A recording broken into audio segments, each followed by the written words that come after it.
Shelley Carney and Toby Eunice bring you New Mexico day trips. Visit national parks, monuments, state parks, and historical sites. See the amazing and unique desert vistas of the Land of Enchantment and walk through the visitor centers, museums, and Pueblo ruins with us. Enjoy the sights, sounds, and flavors of New Mexico. Let's have an adventure.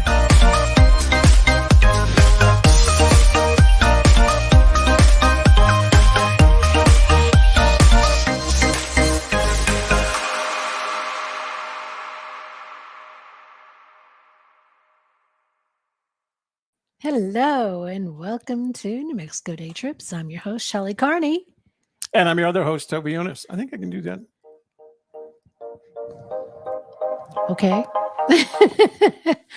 Tonight we're talking about our trip to Las Cruces. And we did already put a video up about the Gem and Mineral Show, but we didn't talk about the actual event in a live format. So we decided to come back and do that. Yeah. And maybe what else we can talk? Are we going to talk about the Dripping Springs and all that too? Or I wondered about that. The pictures aren't up, are they? They aren't. Didn't put them up. Yeah. We're going to have to say that. I think it deserves its own show. Yeah, well, we can do that. All right. But we don't have a video for it because we didn't do video. No, we didn't do video. But the other thing I want to let you know of is earlier this afternoon, I think I set it for 4 p.m. We did put the video up of the New Mexico Farm and Ranch Heritage Museum. So that'll stay a video. We probably won't do a live show on that. All right. So this kind of makes up for that. But we do want to do Dripping Springs because it was such a cool trip. And we got some great shots and we got some drone footage. And we have to tell you our story about collecting pay dirt in one of the washes. So we are going to definitely do that. Okay. So I'd appreciate it before you leave tonight. You'd like our video. YouTube likes it when you like our video. Share it with your family, your friends, your neighbors, your business associates, the entire drinking buddies. Your drinking buddy. Just tell them to watch the show. And the entirety of your social network so that we can grow the channel. Finally, if you're not already a subscriber, this would be the ideal time to add to our thousands of subscribers by subscribing. And when you see a notifications bell, ring the notifications bell. That way, every time we start a live stream, you'll be immediately informed. And as a result, in the know, because there is nothing better in life, ladies and gentlemen, than being in the know. Take it from me, because I am. So what else? I had some of that. We don't have a super chat light on this channel, do we? No. That's too bad. That would be a lot of fun. But we did hit 100 subscribers this last week. We're very excited about that. And we hope that you are excited as well. And will continue to share this channel and all our videos with your family, friends, and drinking buddies. And drinking buddies. Yeah. Travel buddies. We have so many drinking buddies. Travel buddies. You're about it. I think you're the only travel buddy. You're the only drinking buddy I have. Oh yeah, we're big drinkers. Yeah, we're such lushers. All right, so tonight we have photos to show you. We have a few stories to tell, and are we going to be ready to get into it, or I got to take care of some business. Yeah, I want to take care of some other stuff first. So, okay. And I'll put these while Shelley's talking about the pictures. I'll put these links in the. So let me add this to the stream first. Let me go over here. Jody is here. Of course she is. Friend from Colorado. Of course she is. We're glad she's here. So this is a story we want to talk about. There's some other things I want to say before we do that story. I'm going to put this link in here. This is the blog post that Shelley wrote about our trip. And as usual, it is well and beautifully written. I'm going to put that link in here because you need to go read this blog post. Discover the wonders of the earth at the Museum Rocks Gem and Mineral Show. In an amazing blog post. In addition to that, we do want to let you know that Friday, we're going to be Patrick's Day. It's kind of the Gem and Mineral Show tour time of the year for some reason. So on Friday, St. Patrick's Day, Shelley and I are going to be at the Treasures of the Earth Gem, Mineral, and Jewelry Expo here in Albuquerque. It takes place in one of the facilities on the state fairgrounds. So we're going to go to that. We're going to shoot it, of course. We're going to document it. We're going to buy some stuff. We're going to have some good time because why not? Good time. Good times. And then next week, meaning the 25th and 26th, Shelley and I are going to spend the weekend down in Truth or Consequences. Yes, there really is a Truth or Consequences, New Mexico. They're having a gem and mineral show. But the cool thing about it is that, well, I guess it's both Saturday and Sunday, but we're going to do the Sunday tour. So on Sunday at 10 o'clock, they form a caravan, and this club, it's the Scraggs, Sierra County Rock and Gem Society. They form a caravan, and they take you up to one of their, what do they call them? Claims, one of their mineral claims, and you can take a bucket with you, and you can pick up some of the minerals that you find there, gems and minerals. I don't think you'll do gems, but certainly minerals. And they drive up there. They let you stay for an hour, and then they drive you back. So we're looking forward to that. And that's one of the big reasons we want to go up there, because we think that alone would be worth it. And it's free admission. So yeah, we're paying for the one in Albuquerque. The one in Albuquerque is what, $7? Well, $2. Saturday and Sunday it's $5, but we're going on Friday when it's $2 because we're cheap old people. Yeah, why not? Why not? We can, so we will. And then tomorrow night on Garage Prospecting, we're going to be reprocessing Miss Kimo-san's Blueberry Tundra Delight, because the guy that owns the product wasn't happy with the way I did it the first time. He claims that there should be more gold in there, and then there shouldn't be as many black sand. But anyway, he very politely said you should probably try it again. So I'm going to reprocess that and see if I can squeeze any more gold out of that like a toothpaste pay dirt. And I did last week. Last week I reprocessed the pay dirt that I got from mining magnets, and I got more gold out of it. So being a little bit more conscientious, and having learned things. That's right. And doing it better. And getting more toys. Getting it done better. Yeah. All right. So because more toys is always good. It's absolutely. All right. You ready to tell our story Until here? your house is full of stuff and then you got to empty it out. That's why we have storage units. That's why God gave us storage units. They didn't give them to you. He rents them to you by the month. Yeah, by the month. Okay, I want to put this link in there. So this is the link to tomorrow night's show on Garage Prospecting. A lot of fun doing that stuff. The best part is the equipment. It's not doing anything. Oh, there it went. You got to give it time. It's slow. It's slow. Slow. All right, let's go. Oops, that's us. Let's go back to the pictures. 2023. We went on February 25th. It's been a while. Look at that. And that was a Saturday. Was cloudy, but not cold. So we enjoyed the day. There you can see me sitting on a bench watching the guy who was doing flinting of arrowheads and other things. He was making it out of stone or glass or whatever he had. This is the patio area at the Farm and Ranch Heritage Museum in Las Cruces, New Mexico. Very nice facility, very nice place to set up any kind of a indoor-outdoor show like this. I would recommend it to anybody who is putting on a show like this. You just never know about what the weather's going to do this time of year, because the next day was super windy and this day was cloudy. But really nice area, Las Cruces. We enjoyed it. There's plenty to see and do there. Yeah. And it is warmer than where we're at in the Albuquerque area, because it's lower elevation, further south. You're going to get more of the Arizona type temperatures that you think of, where it gets hotter in the summer, and it's warmer in the winter than it is here. You might get a little light dusting of snow on those mountains around you, but not much more than that for snow. So when I walk outside my door here in Bernalillo, I can look up and see the Sandia Mountains. There, they look up and they see the Organ Mountains. And it's not, as I was corrected, it's not Oregon, as in the state. It's organ, as in the thing that you play music in a church. Pipe organ. Like a pipe organ. And they're beautiful mountains. We do have a photo trip that we're going to share with you, because it was a fun trip up to an area that's right at the base of the mountains, and it's called the Dripping Springs Recreational Area. and it is managed by the Bureau of Land Management. The cool thing about stuff that's managed by the Bureau of Bureau of Land Management is because I want to talk fast. Oh, I trip over my tongue. Yeah. Land Management. Bureau of Land Management. BLM. And the great thing about the Bureau of Land Management is you can do stuff. Like if you want to dig some pay dirt up from a dry wash, you can do that.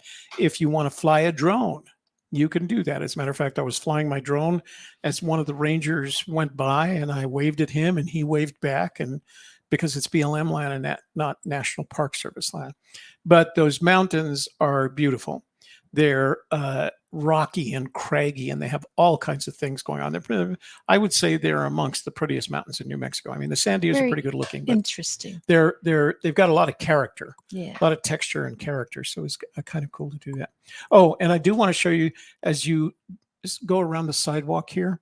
There's these small square concrete bricks, and what's interesting about each of those bricks is they have the brands that represent New Mexico. These are all New Mexican brands, and they collected them because, of course, rancheros.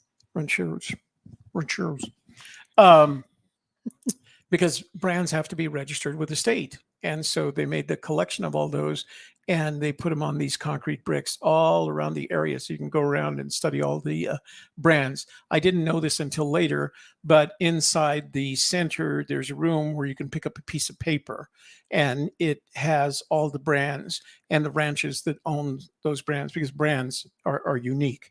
They have to be unique, but they have cool things like this one right here is the 2-bar W. So they have all these things that represent it. There's the, like this right here is the rocking MD, or as we like to say, the rocking doctor. MD, rocker, see? Anyway. Rocker docker. Rocker doctor.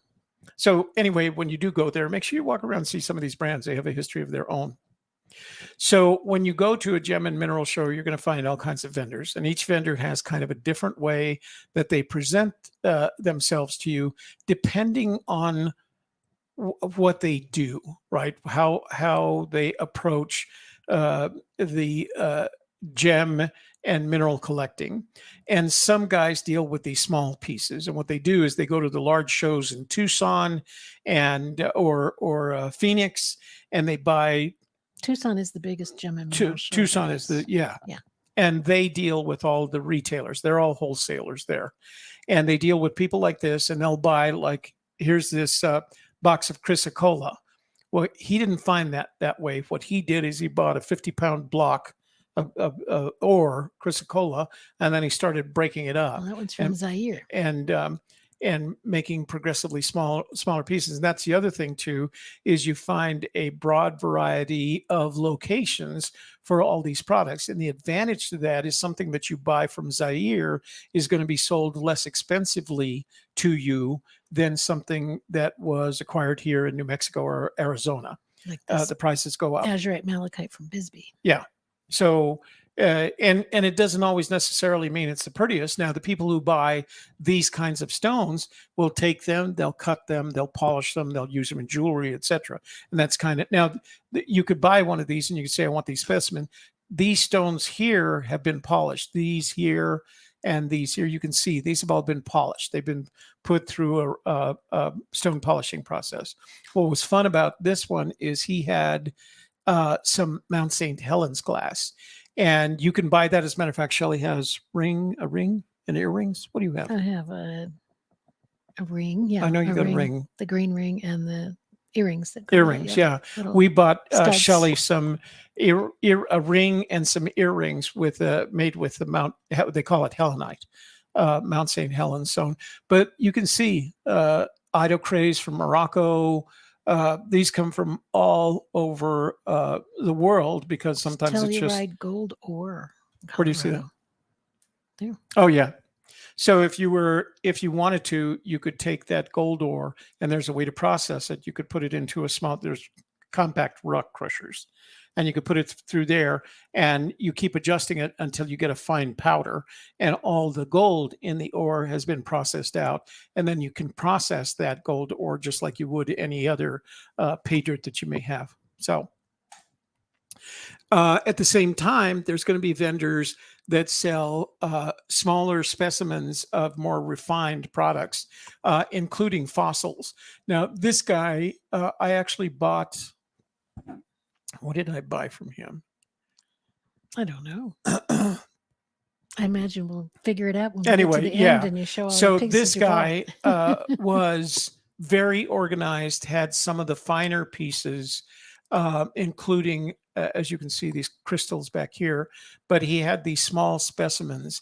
And sometimes people collect the smaller versions of specimens, and that's enough for them. And of course, that lowers the price. So this orange one right here is called wolfenite.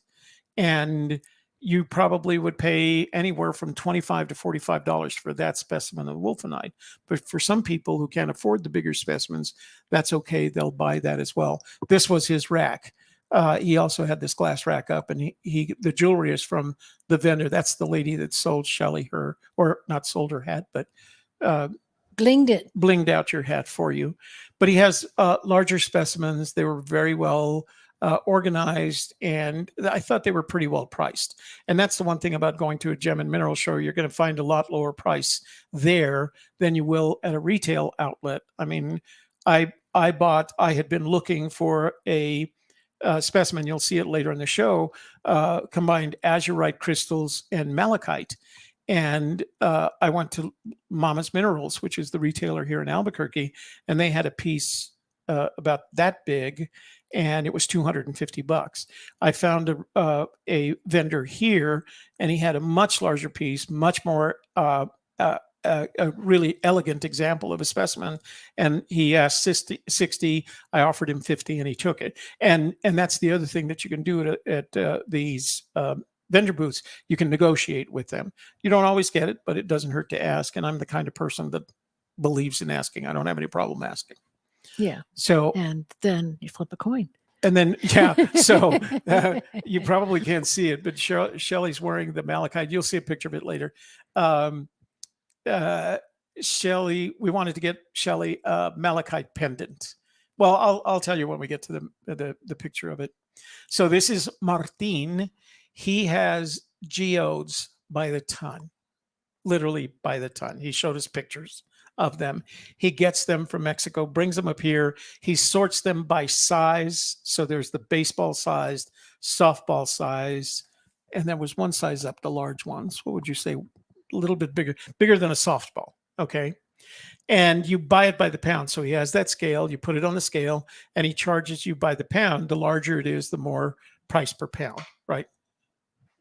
You got to figure bocce ball? Bocce ball. Yeah, that's good. And then he has this device here. If you watch the video, you'll see him actually do it.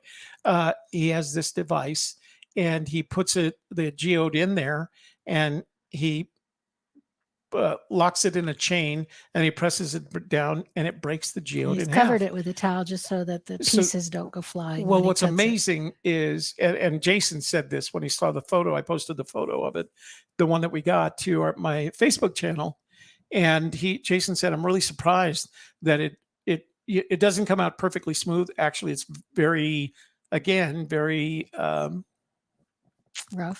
rough, but it's rough in a very beautiful way." And it gives him. And what happened was he saw us walking by, and you tell him the story because you got it more than I did. He actually approached you, didn't he?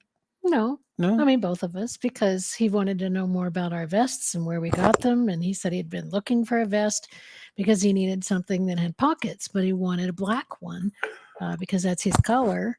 As you can see, all of his, his table skirt and the sign is, and his shirt, everything he likes in black. So he was looking for a black vest like that. So he came out and asked where we got our vests, and Toby filled him in on where to look for him. And then he decided that we'd been so helpful, he gave us a free small geode. Yeah. And you're going to see a picture of that later on. So it was just very kind of him, but you don't see him there. But I asked, where do you get, containers of geodes? Because the last known place around here was at Rockhound State Park down south. And to get a good geode there, it's going to be about as big as a golf ball. and you're not going to find it there. You're going to find it at the top of that hill, and most people can't climb that hill to be able to get them because all the lower stuff has been already pulled up. Yeah, that cool cutter, it runs, I checked on it, it runs $800 on Amazon, depending on the size. So this is a sample of what we were getting. This is not the one that we got, but that's what he was producing. They were very, very beautiful with these little nodules in them. And the nodules have something, ours has something in it. But every one that I saw was pretty well complete. He did do one for a woman while I was standing there that was flat. It didn't have the hollow in it. And he said, "Oh, this one's not very good. Grab another one." So, I mean, he was very good about doing it. These are some of the samples. He just had these out. You could buy them separately if you happen to like the ones that had already been cracked without guessing at it. And he didn't charge you any more for it. So beautiful. So this gentleman, his name is Drew, and that's his daughter, Serenity. And he saw us there, and he's an old Fen treasure hunter. And he saw us there, and he came up and he started talking to us, and he told us how much fun he had, watching us on our show and things like that. And he had just, Serenity had. She won a door prize. That was her door prize, was a geode. And then she got to take it over to Martine and watch him crack it open for her. And then we took a picture after that. So the door prize was based on it. When you walked in, they gave you a sheet of paper, and the sheet of paper had all these different pictures of gems and minerals, mostly minerals, right? It was minerals. And what you were supposed to do is go find the mineral in the show. And then you were supposed to have that vendor initial the fact that you had done that. And she did that in the show. She got them all figured out. So they were playing a bingo version. So you could do, the various bingo forms. And she did. So she got a free one. We had a great time. We talked to him, 15 or 20 minutes about the good old Fen treasure days. So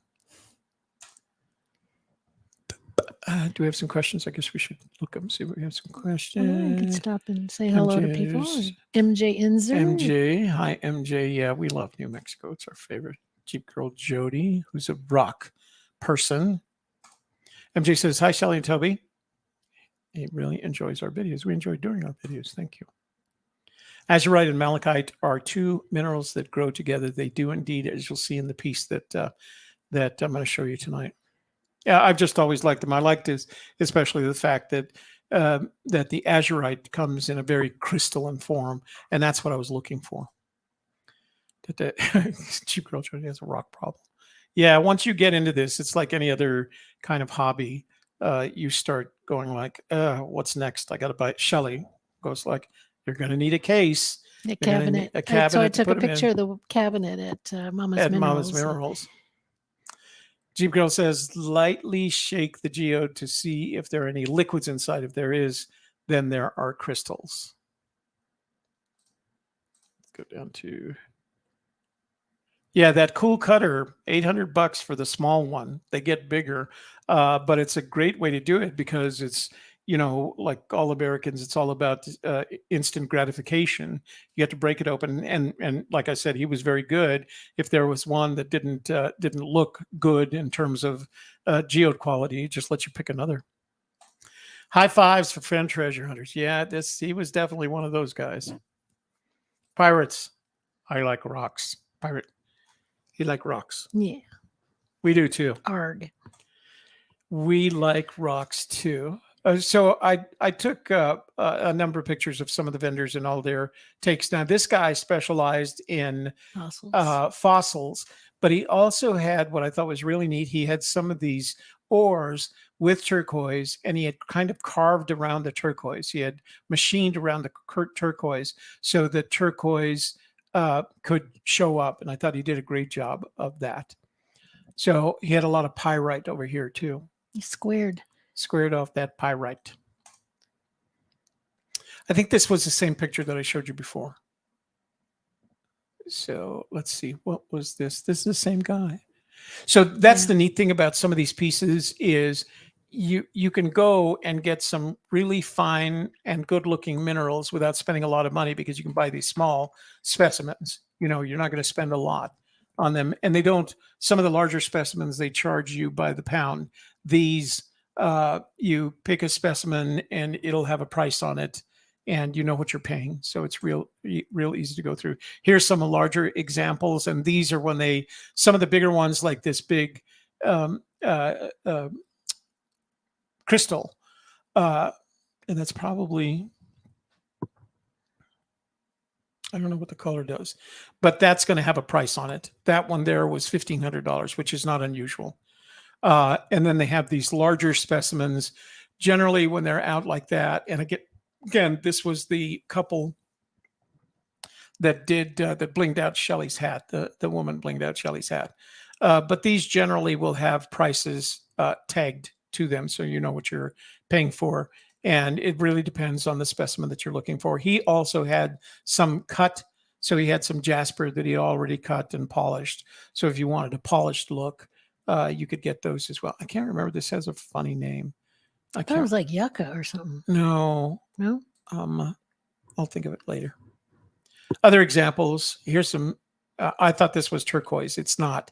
It's a mineral that looks like turquoise, but comes in bigger chunks and doesn't have the jewelry value that turquoise does. Chrysocolla.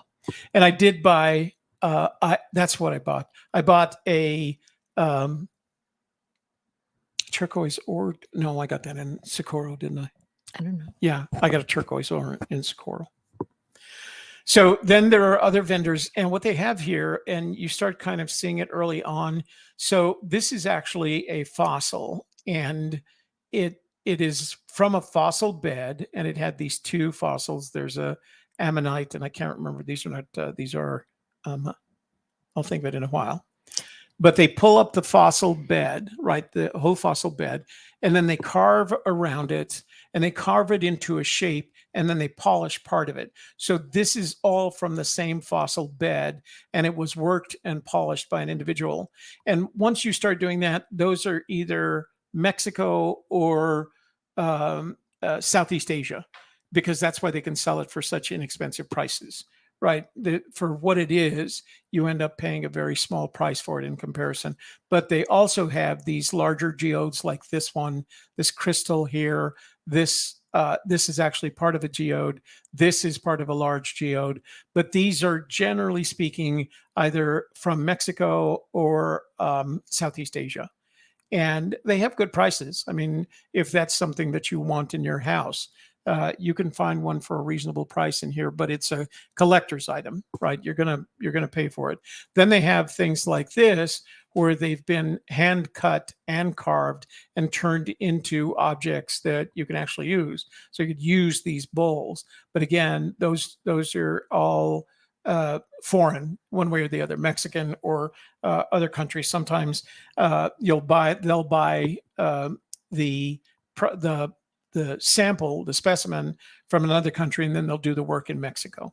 We did find, I don't know, 3 or 4, I'm going to say more than that actually, probably 5 vendors that had come up from Mexico with their products. As a matter of fact, the guy that I bought the huge ammonites from, he was Mexican. So these are all polished, and they can go from jasper to agate to quartz. And they're cut, polished, and turned into something. These guys right here seem to be a thing. I didn't know it, but they have to do with some sort of spiritual well-being. Yeah, I think that you get like the plate, and then you put your different crystals on there. So that you can do some sort of baby healing eating, or whatever. Oh, yeah. So they're not eating babies? No. Okay. Bueno, pues. So here's an example of that. And the fortune is that you can find as many of these.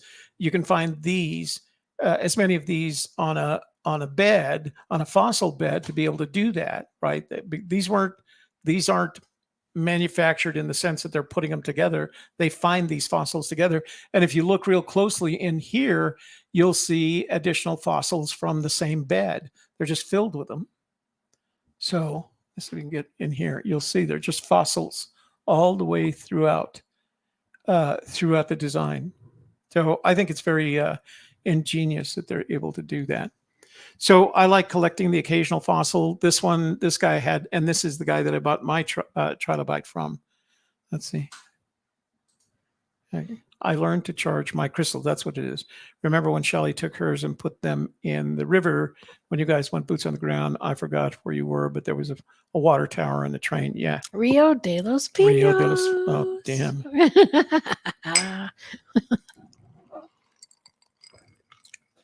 That's where that was. Yep. Man, Jeep Girl Jody, you should have a good memory. Mm-hmm. So these are trilobites. They are some of the oldest sea creatures around. They go back around 500 million years to around 300 million years. And they were actually the sea creatures that developed. They were they were known for being very aggressive hunters and eaters of other sea life. They were the first to grow iPods so that they could see, and they were also the first to grow appendages, which don't usually come when you collect the fossil. So they were advanced, but they went down in one of the mass extinctions. They didn't survive the third, I think, mass extinction. But they were a very advanced creature for their time. And so I decided the prices for them were very, very good. And I mean, how many times in life can you own something that's 300 million to 500 million years old? How cool is that? Older than you. Yeah, way older than me. No, well, not that much. But so I got one from them. The other thing that you'll find are vendors who have purchased the raw materials and they've polished them, cut them and polished them into what are referred to as cabochons. These flat stones are referred to as cabochons. And that way, a jeweler could buy one of them and turn it into a piece of jewelry without having to do all the rock work, as they call it. So cutting, polishing, etc. You could just buy the piece, and they usually sell this by either gram weight or carat weight. It depends on the vendor. So, and of course, you have jewelers who are taking all this material and turning it into jewelry. We bought Shelley. We'll see a picture at the end. This was the gentleman, the lady and gentleman, who we bought Shelley's ring from. And they also had men's ring. I've always wanted to get myself a turquoise men's ring, but I never find one. They seem to make them way too big. And I can't my hands aren't big enough for a big, huge ring. I'd like to find one that's just about right. I just found a malachite ring that worked. And then they have vendors that sell kind of like Mama's Minerals, the beaded stuff already there. I don't know what this is, but it's honeycomb calcite. Honeycomb calcite.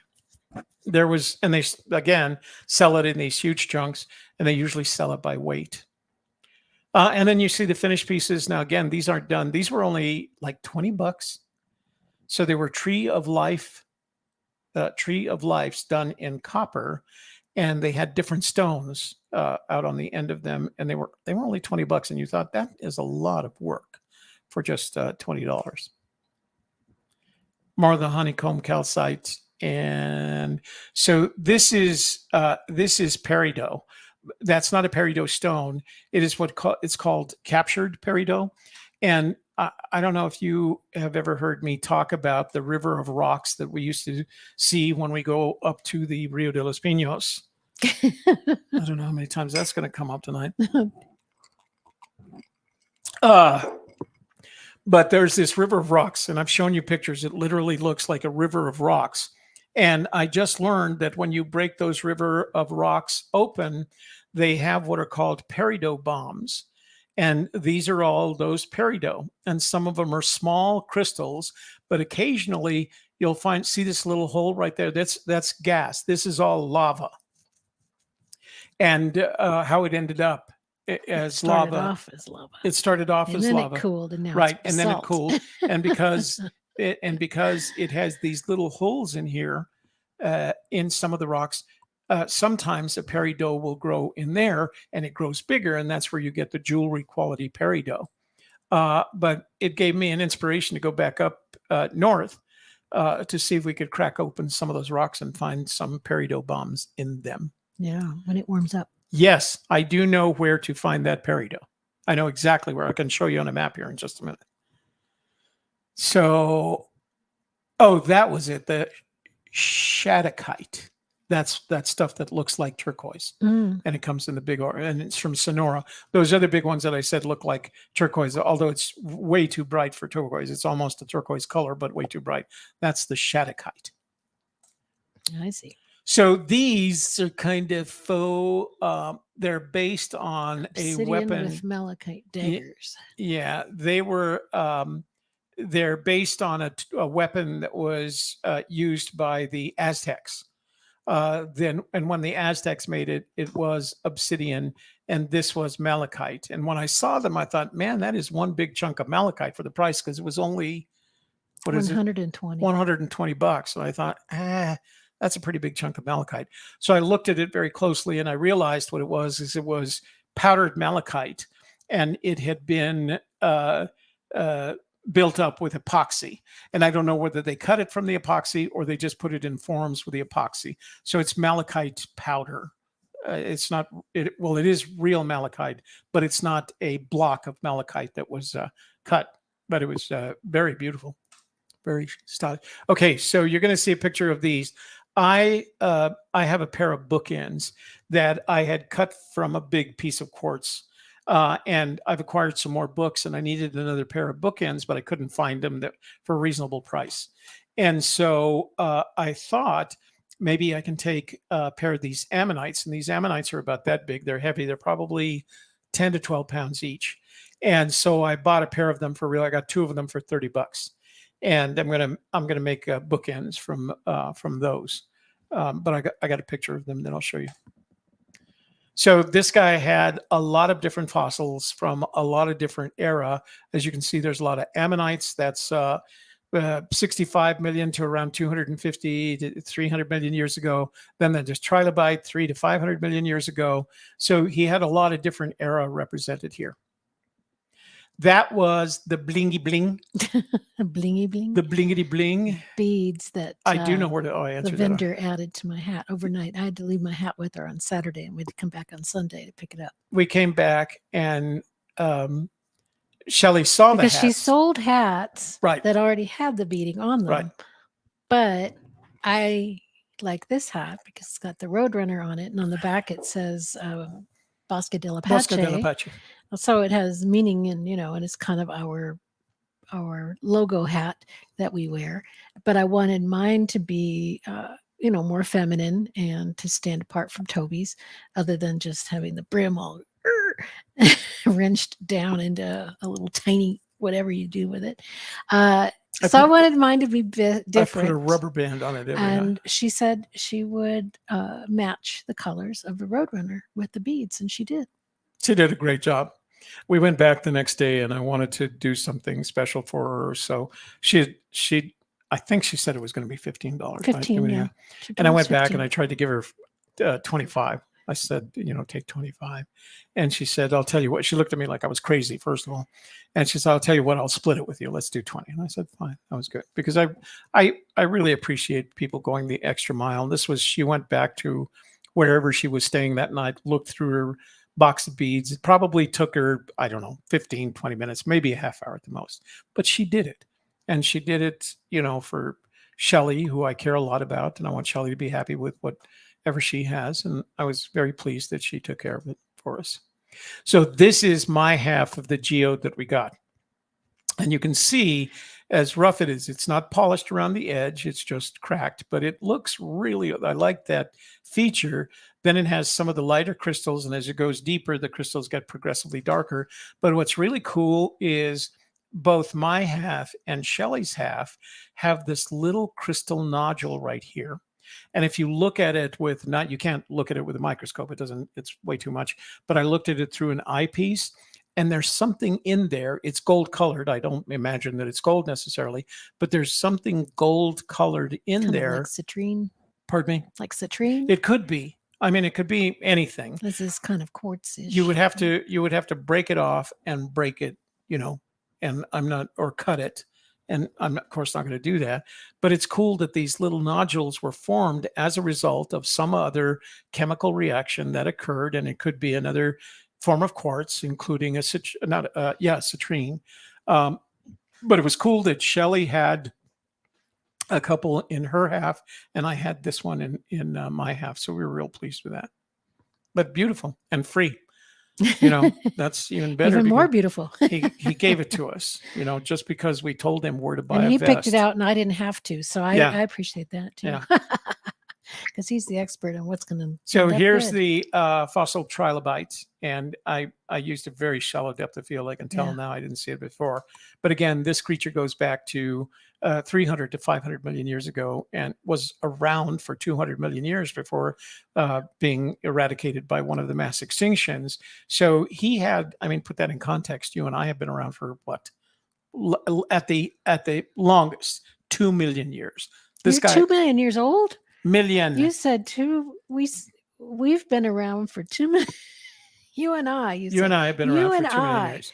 Maybe this you could say our ancestors. This guy's this guy was around for at least 200 million years. Think of that. How adaptable you had to be, and he kept improving. He get better. He ended up with eye stalks and appendages. The nearest living relative that he has now is a horseshoe crab. And if you've never seen a horseshoe crab, occasionally they show up on the beach. If you've never seen one and you get a chance to pick it up and turn it upside down, it belongs in a science fiction movie. Like, they're just creatures from another planet. They're amazing. I've got pictures of them because girls we used to go to the beach and they'd find one. Of course, they wouldn't go within 5 feet of it. So I'd go and pick it up and show them. Here's the best part, this. It was that big? Oh, they're with their tail. You were picking that up? Yeah, you could. Well, it has a hard shell on it. So it has a hard shell on it. Yeah, it's got pinchers too. No, but they're all under the shell. It's got the appendages and it's got the stalk eyes, just like this poor trilobite that didn't make it. So, yeah, you can actually pick them up by the tail, but they'll bend up and turn back into a sea. I think if you added water, it would just turn into pay dirt. It'd just turn into a wet trilobite. So this is one of the ammonites. This one has been cut and polished, and you buy them in pairs. So I got one for Shelley and one for me.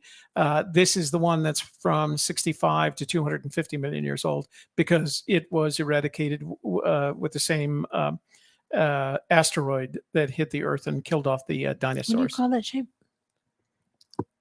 Nautilus. Oh. It's also representative of the golden mean. Mm-hmm. It's always used as an example. Spiral staircase. Mm-hmm. And this is a small one. This one is about that big. You have to remember, and we have pictures of examples of them. They grew to 20 or 30 feet in diameter. They were one of the toughest. And they're not just this. They had legs that came out 20 feet from the body. So it wasn't just one or two legs. It was like an octopus that stuck out. Yeah, if you look at our pictures from the New Mexico Museum of Natural History and Science, you'll see there's a display that includes these creatures with what they, with comparable animals. Yeah, with replicated. So that's what made them so tough, and they were very aggressive, like the trilobites. Squid-like. That's kind of it. They were like squids in a shell. Yeah. And they just grew bigger and bigger and stronger, and eventually they dominated the seas for the most part during that period of the dinosaurs, when the dinosaurs, of course, there were the equivalent of dinosaurs in the water. But these guys survived, to 180 million years. So pretty amazing stuff. Okay, there, Jeep Girl Jody. This is my, this is the specimen that I bought in a matrix, and that matrix, as you can see, has a lot of brown in it. So there's maybe some sulfur in there, but it's got the malachite on the outside. It has the azurite on the inside, and this is what they call a natural specimen. This wasn't cut. This wasn't hammered. This is how it was found in the ground. And the nice thing about it is, although the malachite isn't as crystally as I'd like it, it's really small crystals, the azurite is very crystalline, and that's what I like about it. And I had a second picture of it because, in the back, it had this cool little cave in the middle of it that was just very neat. It was very textured. It had a lot going on with it. And this is the one. So it's about, I'm going to say about that big, right? And this is the one I got for $50 instead of the small TT one for $250 at Mama's Mineral. Nothing against Mama's Minerals. They've got to make a profit, right? But this was just perfect in terms of the specimen that I was looking for. And that's a nice thing. Like, I know we're going this weekend to the one here in Albuquerque. And my goal, I just saw a YouTube video by the crystal collector. And he found some wolfenite. And I thought, what a beautiful rock. What a beautiful piece of quartz. And so my goal for this next show that we're going to is to find a good specimen of wolfenite. That's somebody to build you a cabinet. And somebody to build me a cabinet. But isn't that great? So the azurite comes all the way around the back, and then the malachite had this little tiny cave inside of it, which I just thought was very, very cool.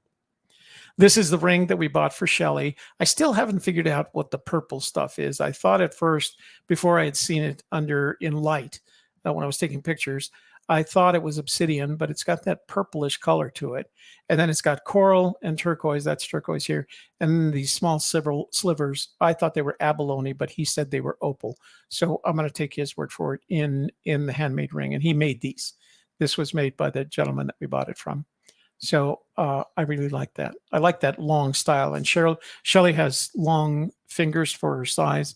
And so she wears those long stones really nicely. So wait till we make it. I'll get you bigger. So this is the pendant that Shelley is wearing right now. That's made of malachite. It was from Ethiopia. He said it was 120. So this is 10 karat gold wiring, and the wiring was done by the vendor's brother in Mexico. And or not, they don't call that wiring. What do they call it? They call it wrapping, wire wrapping. And the malachite, I was looking for that. What do they call it? Not turtle's eye. What did he say? Eye. It has an eye name.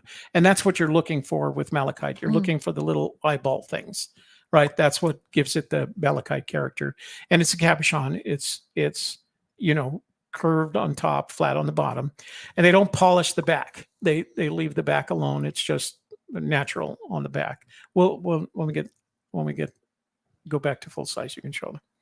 And so I asked him how much it was. He said 125, and I said, I'll give you 100. And he said, Actually, we walked away and came back. Oh, did we? Yeah. Oh, see, I don't remember that. Yeah. I'm glad you remember that. Yeah, he said walked 120. away, and then we came back. We said, and then you gave him an offer. Well, I think what I did, we went and looked a couple of other places. I wanted to make sure that there wasn't somebody with a better stone. This guy not only had the best. Yeah, it was the stone, but it was also the wire wrapping. The wire wrapping really is what sold it for me. Distinctive. Yeah. I wanted to go look. We found a couple of other pieces of malachite. The stones weren't as nice, and they weren't as well done. They certainly didn't have the wire wrapping. And there was no real setting. It was just hanging. Right, on a pendant. Like they had glued the thing on the back. Yeah. And so we came back to him. He said 125. I offered him 100. And he said, let's flip for it. No, he said, I'm a gambler. Let's flip for it. Flip a coin. Let's flip a coin for it. And we had to dig around for a coin. Who carries coins anymore? I think you found one. I had a coin. Yeah. I had a state quarter. That's right. So we flipped the quarter. I called heads and I won. So we got it for $100. And then I gave the quarter to his son. To the little boy that was there. So beautiful pendant. We'll show it. We'll see if we can hold it up. The problem is it wants to green screen out. So here's the two ammonites that I bought. You can see they're just huge. And I'm going to flatten the bottoms and put them on a piece of wood.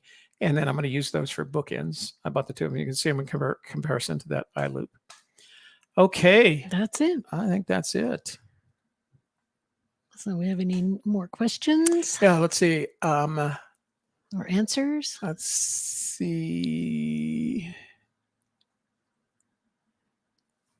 I think we already were down here. Past charging crystals. We keep going those down. Those are beautiful. Let's see. Down. We saw those already. Down. Do you know where to find the peridot? That's where we are. Okay. Yes. Hang on. I'm going to show you specifically on a map where you can find them, because you can see them. You can actually see them on a map. So talk to these folks. All right. So as Toby said, we are going to a couple more gem and mineral shows. We kind of we got into it and really enjoyed it, and we want to go to some more. So there's a show in Albuquerque on Friday. Actually, it's the whole weekend, but we're going to go on Friday, and then we're going to go to one in Truth or Consequences, New Mexico. They're having stuff going on there, including rock and mineral vendors, jewelry, fossils, demos and presentations, gold panning, sapphire panning, and field trips. And it's our intention to go on one of those field trips to a claim, and they take you out there. They show you what to look for. You can take, gardening tools or small shovels and buckets, and you can go there and dig up a few things, and it's like $5 per person, something like that. So a really inexpensive adventure for us, and we're looking forward to doing that on March 26th. Will be our day out, and we're going to go down there on the 25th. And the Gem and Mineral Show is both days, so we're looking forward to doing that. And it's free. Yeah. So we thought it would go down. All right. So watch this. So first of all, Wait. You didn't add it yet. Okay. So this is, just write this down, Osher Station, Osier. Is it Osher? Yeah. Isn't It's it? not Osier? I've always said Osher. Oh, okay. All right. It is either. Just write that down. Osher Station is where the Cumbres and Toltec Railroad in either direction stops for lunch. And there's a little, I don't know, barn-shaped shed there. It's huge, actually. It's not small. And they serve a cafeteria-style lunch. We ate there a couple of times. So that's important because you're going to take this Forest Road 103 all the way down there. And then if you continue on Forest Road 103, I'm going to put this onto a satellite map. Okay. So you can see that's the Osher Station building. Okay. And you can see the train tracks. Osher. All right. I remember that now. Okay. Oh, sure. Oh, sure. Oh, sure. Oh, sure. And you're going to take 103 down there. What's that town that you leave from? Starts with an M. Starts with an M. Yeah. We stayed at the, it was in a hotel. It was. But I thought you could get there from Antonito because that's where the train goes. Oh, are you suggesting they take the train? No, I'm suggesting you drive if you want to go to the River of Rocks. No, but I mean. Okay. Anyway, you start off, the biggest town is Antonito. Yes, and but then there's you that head little. What's that little town that starts? Hang on. I forget. I can't believe I'm talking about Mora something. Probably somebody answered. You have to look at their. Anyway, we're going to go back here because I'm going to show you where they are because you'll be able to see them. So anyway, that's the trail. You're going to take this road and you're going to take that down into the valley, right down into here. They call this Osher Creek, but it's actually Rio de los Pinos. You're going to take this road right here and it goes down in there. And it looks like it's scary as crap, but it's not. It's not half as bad as it looks. It's pretty rough. You do have to cross the river, and you've seen our videos of us crossing the river. Then you're going to take this road up and around. You're going to take this little turn off right here, and you're going to end up right there. Where the cows like to hang out. Where the cows like to. This is all national forest land, so they let them they lease it out to the ranchers and farmers in the area. So this is basically, you can't drive any further than that because that's not quite a cliff, but it's pretty rough down. Then you can see this trail, so you're going to follow this trail, walking on the trail all the way down. You can see these trails. You're going to cross from Colorado into New Mexico, where warm waters halt right there. See that line? That's where they halt. Warm waters halt right there. And you're going to follow it down, and eventually you're going to get to that. Right? That thing right there. And I have a bunch of pictures of that, and I've always called it, it doesn't have a name. I call it the River of Rocks because that's what it looks like. It looks like a river of rocks. There's no water. It could have been volcanic. We don't know. We don't know exactly what it was, but it is basalt. and we never broke it open. I didn't take any samples. I was looking for a treasure chest, right? So I never thought, but it always fascinated me. And I always promised myself I was going to go back there and figure out what it was. Well, a couple of weeks ago, I was watching a guy on YouTube, and he's a Canadian, and he's a prospector, and he does both gems, minerals, and gold and silver and plate. He does everything. Anyway, he showed one of these rivers of rocks in British Columbia, and he showed how you crack it open, and inside there is what they call this peridot bomb, and it was the same stuff. I just never broke it open. That's where you would find it, on the river of rock along the Rio de los Pinos. And I know it's there. I have pictures of it. I could dig them up. They're big, heavy rocks. Yeah, they're huge. It's not like you don't plan on going there and taking a bunch home, because it's very big and heavy. You can't. It's bring your tools with you. They're in some cases waist high. Like, that's how tall they are. It's not the kind of thing you can walk over. You actually have to go down to the river right here, and you'll see the trail comes down, and you walk around it right here at the bottom, right? And then you can move on to the area where the treasure chest was. And there's little snakies in there. So. They're little snakies, but they're harmless snakies. They're little, what you call them? They're not. They're slithery, though. They're slithery. Yeah, they are slithery. and in the spring, this gets pretty wet and grassy. Yeah, and so you have to fight off the cows and the snakies. It can be marshy, so wear your waders or something. Yeah. Dry and then this is where it goes. This is about, let's see. So right about here, there's a bench, and you can look across to see where the treasure chest was. It's a really cool place to hang out. It was. It really. We went back. We knew there was no chance that there was a treasure here, but we went back just because of the beautiful hike. And every time we'd have some journalist, they'd say, "Well, where do you guys go? Where are you guys?" We'd take them up here. And it was fun because the road down here, before you cross, you got to do this river crossing, right? Where's the river crossing? I don't know. You got too close. Let me see. So, you got the squiggle. It's back here. Oh, yeah. Yeah. So you have to come down. So this road right here is definitely four-wheel drive low material. And you got to come down here, and it's off edges and things like that. And it's like, it's really cool, though, because you can sit there and you can watch the trains go by. Right here. And you can see. And you can fish if you want. These are the train tracks. These are the Cumbres and Toltec Railroad train tracks. And we'd be down here, looking for the home of Brown and stuff. And the train would go by, and people would wave at us going like, what are those guys doing down there? Like, but this road, so then you cross the river, and you've seen our river crossings come up here. But during the spring and fall, this turns like a green grassy field, and this one does over here too. So we used to come, and there would be guys picnicking there, people picnicking there, because it was that kind of thing. Playing in the water. And the Rio de los Pinos probably hosts some trout, but it runs so low after the spring runoff that it's really hard to fish it. Kevin and I both tried and didn't have any luck. We did see a fish. Now, we did see. Oh, yeah, we did see that big brown in the home of Brown, actually. Yeah. Yeah.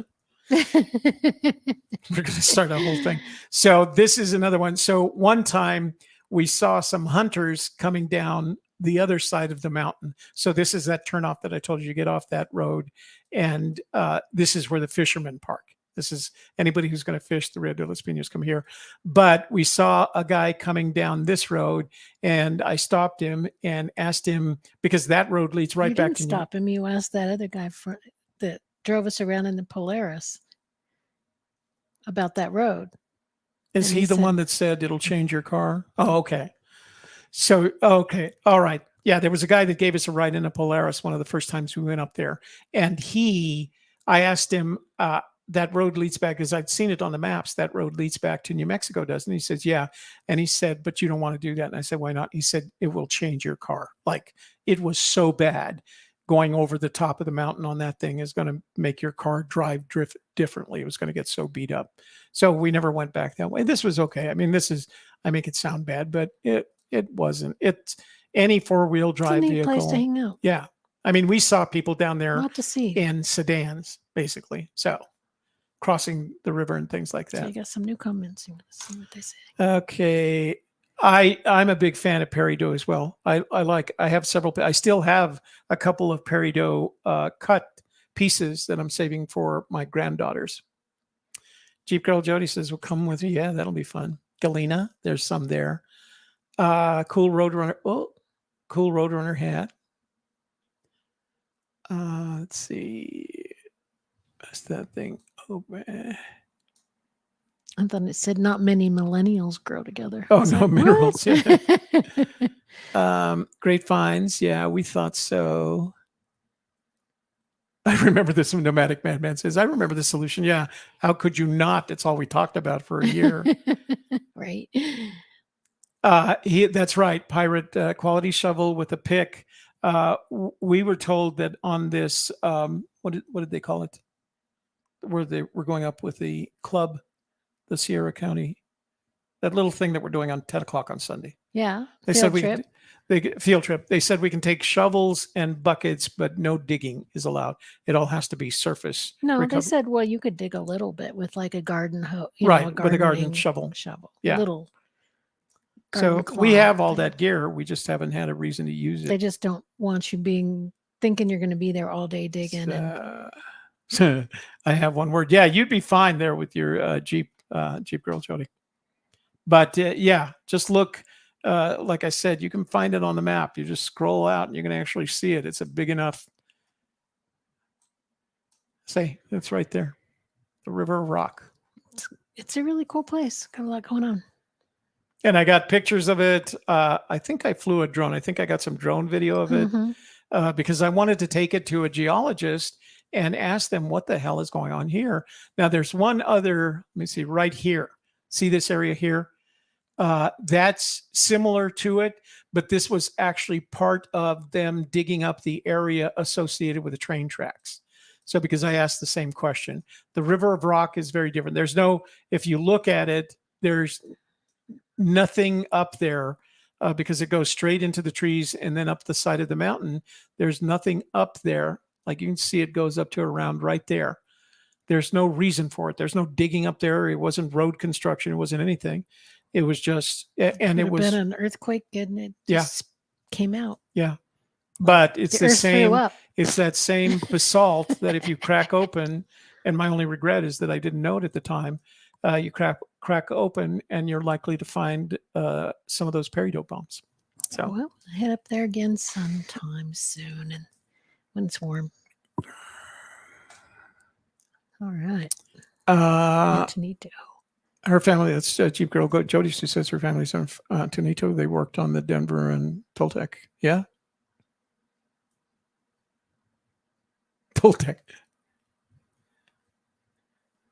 Volcanic. Yeah, that's what it is. So, yep. So, little geology for today's geology stuff. Yeah. So, when we go back to Las Cruces, there are other things to do there that we didn't have a chance to, including there are several free museums in the downtown area. And on Saturdays and Wednesdays, they do a farmer's market down there, a really big one, I guess. Yeah. So, we would like to get down there and check all that out. Go on a Friday and then stay over for Saturday. Yeah. Yeah, we had a nice hotel, comfortable hotel there, quiet. And we also like going through Alamogordo. We've stayed in Alamogordo. We got to see the Space History Museum. So it's a fun area down there. Yeah. We've got to go back because, as I understand it, we want to get to Carlsbad. And we want to go hunting for Pecos diamonds down there near Roswell. And they're pretty, there's a lot of them. So it would be easy to do. But we'll get back down there again. We want to go back up north because we want to get back to El Morro and we want to get back to what's the name of that place that has the rock that has the names inscribed on it? Signature rock. Inscription rock. Yeah. That's why they call it the. But that's not up north. That's west. North and west. It's west. Well, it's north a little bit north. Yeah. We got a lot of places to go. We just thought we're having so much fun at these gem and mineral shows. And the one in Albuquerque is half hour away from us. The one in Truth or Consequences is 2.5 hours. 2.5 hours roughly. And so we're going to go down on Saturday. 25th. Yeah, we're going to go down Saturday morning, do the Gem and Mineral show on Saturday. Then on Sunday, we're going to do the field trip. And then we're going to drive back on Sunday night. So we're looking forward to that. Looks like it's going to be a lot of fun.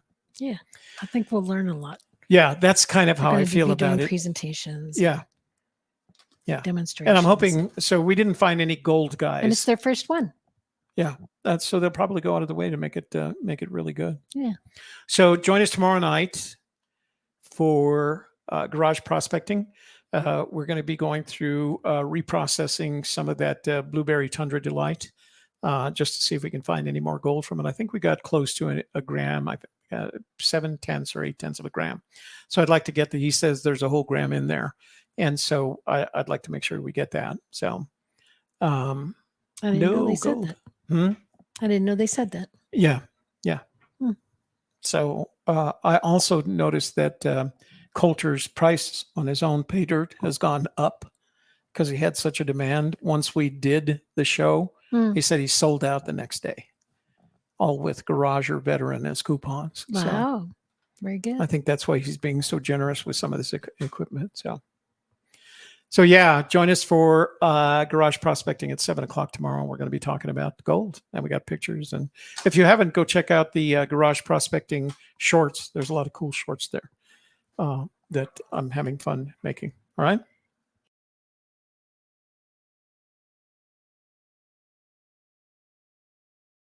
Because I took us off the stream. There we go. There we're back. People can't hear us when you do that. So, don't forget the blog, and it's at nmdaytrips.com. And we have a New Mexico Day Trips blog there, as well as a garage prospecting blog about the various topics. So we'll share that. So this is the garage prospecting blog. Well, that's the front page, and then you click on that. There you go. There's Toby digging. Below the Oregon mountains. I dug up some pay dirt and brought it back with us. We're going to be processing that in 2 weeks.